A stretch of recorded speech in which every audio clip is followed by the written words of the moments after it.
Hello दोस्तों, नमस्कार। S Chauhan नाम है मेरा और डर को भगाना काम है मेरा। गुप्त धन निकालने की आइडिया क्या है, ये मैं अभी आपको बताने वाला हूँ। वीडियो को आखिरी तक के देखिए दोस्तों। महाराष्ट्र में वाशिम ज़िला है। इस ज़िले में तहसील प्लेस है कारंजा लाड़। कारंजा लाड़ का महत्व इतिहास में फेमस है। छत्रपति शिवाजी महाराज के सैनिकों को यहाँ से राशन पानी पहुँचाया जाता था और अमीर लोगों का, धनवान लोगों का कारंजा लाड़ है, ऐसी ख्याति है इसकी। और इसको प्रसिद्ध भी किया गया है। और इसी कारंजा लाड़ में ज़मीन के अंदर गुप्त धन मिलता है, ऐसी अफवाहें भी फैलाई गई बहुत से आंतरिक, तांत्रिक, मांत्रिकों के द्वारा। फिर क्या है, लालची लोगों को तो बिना परिश्रम से अमीर बनने की ललक रहती है। हर किसी को लगता है कि मुझे अपने आप गुप्त धन मिलना चाहिए, संपत्ति मिलनी चाहिए, पैसा मिलना चाहिए। बिना परिश्रम से हमने टाटा, बिरला, अंबानी, अदानी बनना चाहिए, ऐसा सभी को लगता है। जो लालची लोग हैं उनको तो ज़्यादा ही लगता है। बात ऐसी है कि 27 दिसंबर 2023 को कारंजा लाड़ के कोली परिसर में रात के 10 बजे कुछ गुप्त धन के लालची लोगों ने, तांत्रिक मांत्रिकों ने गड्ढा खोदा, पूजा पाठ किया और गुप्त धन निकालने वाले थे। एक किसान ने इसकी सूचना पुलिस को दे दी और पुलिस आई वहाँ पे। उसके पहले ही ये भाग गए। थानेदार थे कारंजा के दिनेश चंद्र शुक्ला जी और अमलदार थे किशोर दोनोड़े जी और पुलिसकर्मी गोकुल पांडोले थे। तो वहाँ गए तो ये भाग गए। गुप्त धन ज़मीन में कहाँ है, पानी कहाँ है, ये इन लोगों को पता रहता है। लेकिन हमको आकर के लोग पकड़ेंगे, पुलिस भी पकड़ेगी, ये क्यों नहीं पता रहता है। दूसरी बात, घटना यह है कि 2 माह पहले यहीं पे कारंजा लाड़ के राम मंदिर परिसर में गुप्त धन निकालने की प्रक्रिया चल रही थी। गड्ढा खोदा गया लंबा चौड़ा, ऊपर की मिट्टी गिर गई एक व्यक्ति के ऊपर और वो मर गया। वो भी बात चल रही है, केस भी चल रहा है, कुछ लोगों को गिरफ्तार भी किया गया है। और तीसरी घटना है दिग्रस तहसील जिला यवतमाल की। हुआ यूँ कि मेरे एक रिश्तेदार ने कहा कि मेरे साथ में ये घटना घटित हुई है। मैंने पूछा कि क्या हो गया भाई। उन्होंने कहा कि किसी को बताना मत। तो उन्होंने कहा कि बोले एक तांत्रिक मेरे पास में आया और उसने कहा बोले कि आपके घर में गुप्त धन है, उसको निकालने के लिए पूजा पाठ करना पड़ेगा और कुछ खर्चा आएगा। उसने 1 लाख रुपए मांगे थे। बोले हमने 70,000 रुपये जमा किए, गुप्त धन निकालने की प्रक्रिया शुरू हो गई। गुप्त धन नहीं निकला। हमने उसको पूछा कि ये आपने तो पैसा लिया, सब कुछ किया, पूजा पाठ वगैरह वगैरह, क्यों नहीं निकला गुप्त धन। उन्होंने कहा कि गुप्त धन बोले दूसरी तरफ चला गया, कुछ दिनों के बाद में आएगा, तब बुलाना। बार बार उसको बुलाते रहे लेकिन वो नहीं आया। पैसा लेकर के रफू चक्कर हो गया। आज के इस वैज्ञानिक युग में करोड़ों लोगों के पास में मोबाइल है, मोबाइल की क्रांति हो गई है, उसके बावजूद भी अंधविश्वास ज़्यादा कम नहीं हुआ है दोस्तों। ऐसी काल्पनिक बातों के ऊपर लोग विश्वास कर लेते हैं और बर्बाद हो जाते हैं। गुप्त धन के नाम पे नरबलि भी दिया जाता है, समाज का बहुत नुकसान होता है। ये जो षड्यंत्रकारी ठग लोग हैं, बदमाश लोग हैं, लोगों को लूटते हैं। इसलिए हमें सतर्क रहना चाहिए।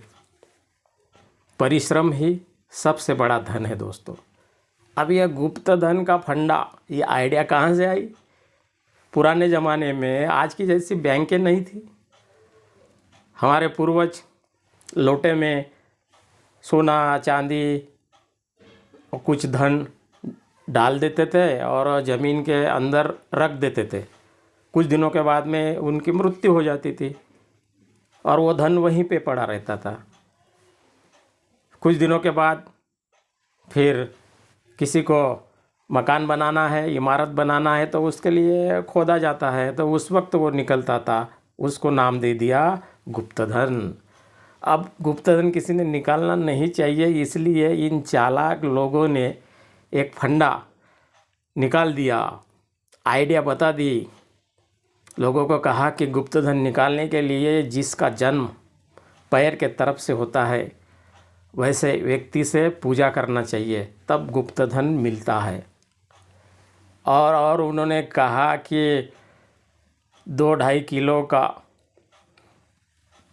उल्लू चाहिए, उसको लाओ और पूजा पाठ करो।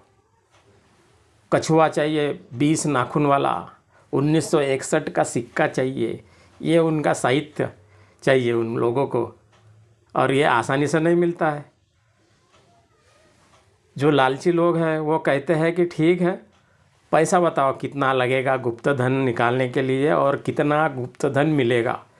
फिर ये आंतरिक तांत्रिक ये लोग कहते हैं कि इतना इतना गुप्तधन आपको मिलेगा, इतना पैसा खर्चा करो।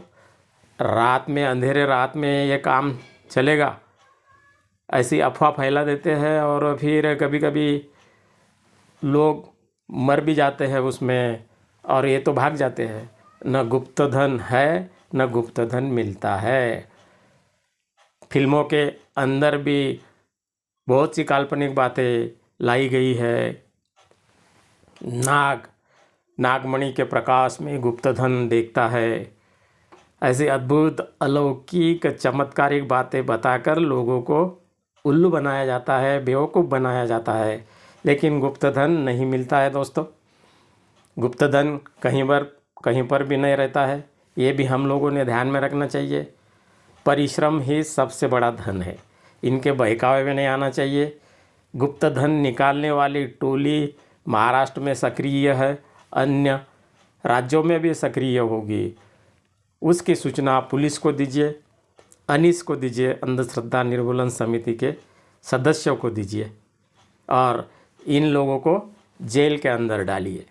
2013 में महाराष्ट्र में जादू टोना विरोधी कानून बनाया गया है। उसमें कहा गया है अनुसूची 4 में कि मूल्यवान चीज़ें या गुप्तधन निकालने का बहाना करके लोगों को लूटना, करनी, जारन मारन के द्वारा लोगों को बेवकूफ़ बनाना, ऐसा यदि कोई करता है तो उसको सज़ा हो सकती है 6 महीने से लेकर के 7 वर्ष तक, 5,000 से लेकर के 50,000 तक जुर्माना भी हो सकता है।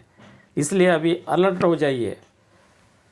विज्ञान का युग है, इसमें बेवकूफ़ बनने की ज़रूरत नहीं है। हमको सावधान होना पड़ेगा। ऐसे गुप्तधन ढूंढने वाली जो टोली है, करनी है, जादू टोना है, कुछ भी वो बताते रहते हैं हमें और बेवकूफ़ बनाते रहते हैं। अनीस का आह्वान इन तांत्रिक मांत्रिकों ने स्वीकारना चाहिए कि गुप्तधन आप बोलते हो ना, गुप्तधन वहाँ पे है, निकाल के दिखाइए और 30 लाख का इनाम पाइए।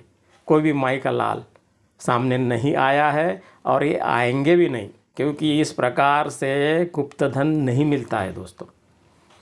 पेपर में जानकारी भी आई थी कल, ये पेपर में मैं अभी आपको दिखाता हूँ कि हमारे वाशिम ज़िले में गुप्तधन ढूंढने वाली, निकालने वाली टोली सक्रिय है। ऐसी टोली यदि आपको दिखती है तो उसकी सूचना पुलिस थाने में दीजिए और इनको अंदर कीजिए।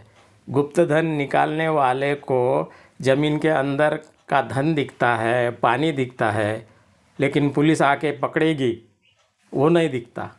ये भी अंदर की बात है, समझदार को इशारा काफ़ी है दोस्तों। संत कबीर जी ने कहा था, आया था किस काम से, सोया चादर तान, सूरत संभाल ले गाफिले, अपने आप पहचान। इसलिए सभी ने सावधान होना चाहिए और अच्छे से काम करना चाहिए।